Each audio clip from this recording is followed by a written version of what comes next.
После зеленото знаме кое што го доби меѓу првите училишта во Македонија, сега основното општинско училиште Ванчо Прке од Делчево е меѓу првите кое што ќе ја добие и зелената полиса или зелениот пасош преку програмата за интеграција на екологијата во македонскиот образовен систем. Тоа е проект кој што се финансира од организацијата ОКО и Швајцарската банка за обнова и развој и ја има главната цел зачувување на животната средина. Целта на овој проект е нашето училиште да биде едно меѓу првите училишта во Македонија кој што ќе има документ наречен зелена полиса или зелена агенда, кој што ќе представува документ кој што ќе биде обврзувачки за сите понатака во сите дејности во училиштето, почнувајќи од редовната настава, па завршувајќи се до реновирање, менеджирање и управување со училиштето.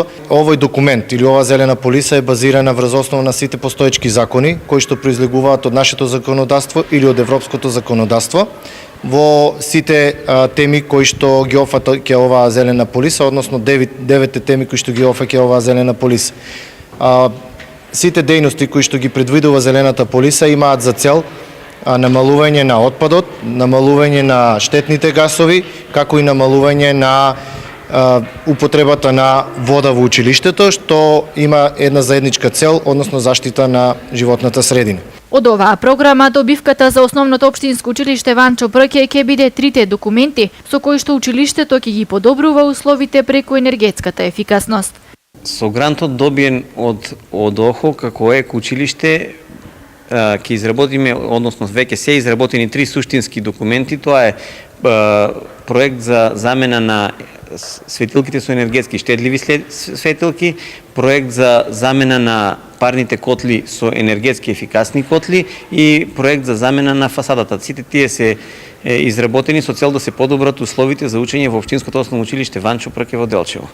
Има неколку активности кои што се предвидени со самиот проект. Тоа е презентација на самиот проект. Втора работа е дека тој документ ќе ги помине сите значени тела во училиштето, почнувајќи од училишната заедница, Советот на родители, училишниот одбор и наставничкиот совет во училиштето. Како трета активност која што ќе се организира е конкурсот за уметнички творби, на кој што учениците преку творење ќе треба да докажат како ги доживуваат работите кои што ги опфаќа програмата.